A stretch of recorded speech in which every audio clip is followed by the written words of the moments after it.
Bonjour tout le monde, dans cette nouvelle édition de Point de bourse technique de Valoris Securities pour le 15 mai 2023. Alors, dernière fois, on avait signalé le fait qu'on était dans un schéma où on avait une certaine résistance aux alentours des 10 500, d'accord?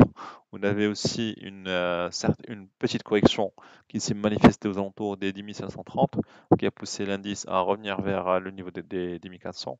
On avait signalé le fait qu'il pourrait y avoir une tentative d'un deuxième test de ce niveau des 10 500 ou des 10 550, je pense qu'il s'est fait, puisqu'on a testé à nouveau cette zone qui est considérée aussi avec un franchissement à la hausse de cette résistance oblique qui dure depuis presque 2 ans. D'accord? Et la sortie par le haut a confirmé, à drainer les volumes et à engendrer une amélioration de la volatilité qui a permis à l'indice de grimper vers les 10 700, même vers les 10 800. Alors pour l'instant, on est aux alentours des 1800. Est-ce que ça va se poursuivre ou pas?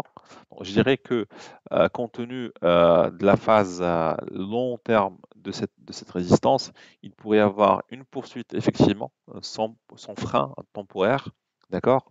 Je dirais que le vrai challenge sera aux alentours des 10 900, entre les 10 900 et 10 950. D'accord? À condition que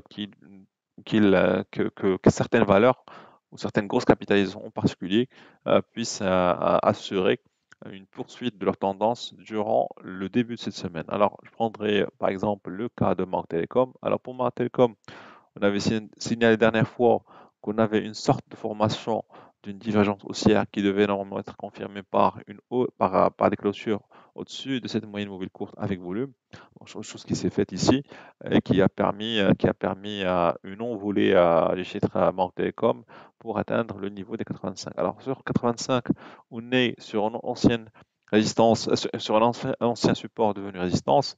Si on parvient à franchir le niveau des 85 dirhams avec volume, d'accord, avec volume, c'est-à-dire qu'il ne va pas y avoir une rareté ou une disparition des achats aux alentours des 83-84 et avec un renforcement des ventes vers 86. Si on ne constate pas ce scénario, ça veut dire qu'in fine, il pourrait y avoir une poursuite de l'accélération pour pousser le titre même vers 90 dirhams.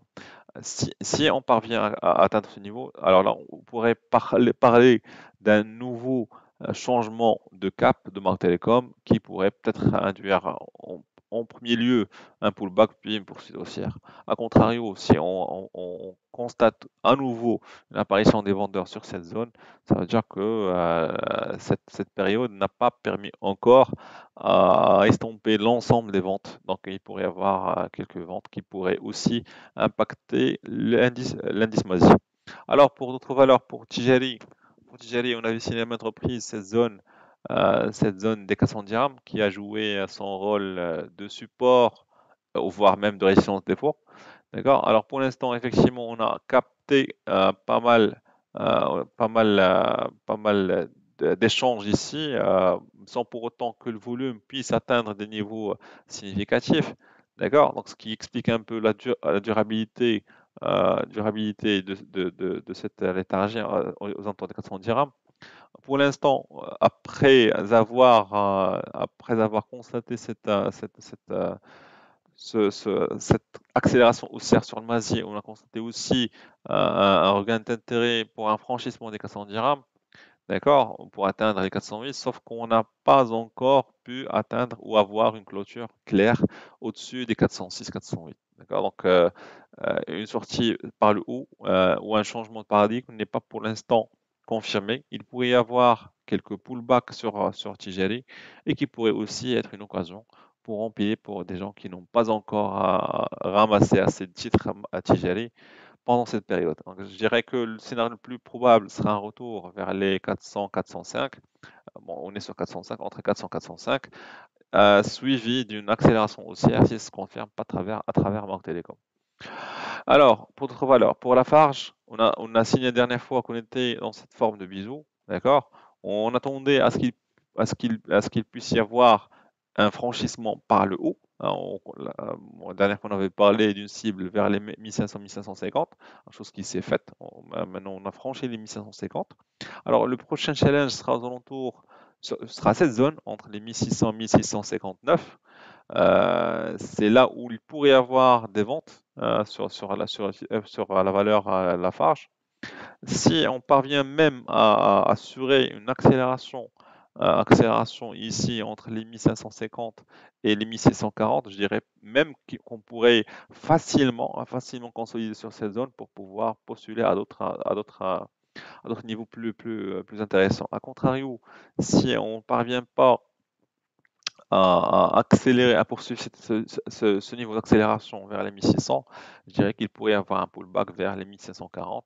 Et là, s'il y a une amélioration de la volumétrie, ça va libérer enfin le potentiel aussi de la farge. A contrario, si on peine à franchir les 1600 et qu'on constate un revirement de la tendance avec un renforcement des vendeurs sur cette zone, avec l'absence d'une accumulation aux alentours des 1550, ça veut dire que c'était un faux départ qui sera suivi d'une bonne correction.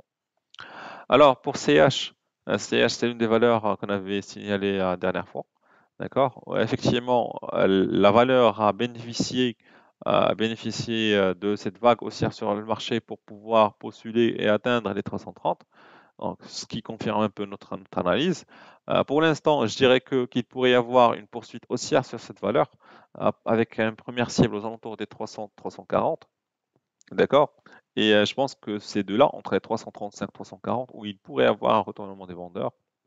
Alors, à l'image des autres valeurs, si on parvient à absorber cette couche de vente entre les 330, 335 et les 340, c'est de bon augure pour la poursuite haussière et au changement de tendance globale de la valeur. A contrario, si les ventes parviennent à se renforcer sans pour autant que le titre se maintient sur les 330, ça veut dire qu'il pourrait y avoir à nouveau un pullback, voire même un retournement vers les 315. Alors, dernière valeur de cette semaine, c'était GCC. Bon, la configuration signalée à maintes reprises est toujours en vigueur. Là, on est toujours sur un changement de paradigme pour un revirement haussier. On a constaté une sorte de flag, ici, forme drapeau temporaire qui illustre une sorte de consolidation après un premier franchissement. Ça veut dire que c'est juste une sorte de pullback temporaire. Si on parvient à franchir les 135 avec volume, euh, et si on parvient à constater l'apparition de l'achat entre les 135 et 137, ça veut dire que ça va libérer le potentiel haussier de la valeur, d'accord, et confirmer ces sorties par le haut pour d'autres cibles très, très plus optimistes qui pourraient même atteindre les 153, 155. Alors, à contrario, si on ne parvient pas à capitaliser sur les 131, ça veut dire que c'est un signe d'échec, ce qui va pousser le titre à atteindre au moins les 127. Merci pour votre attention et à la prochaine.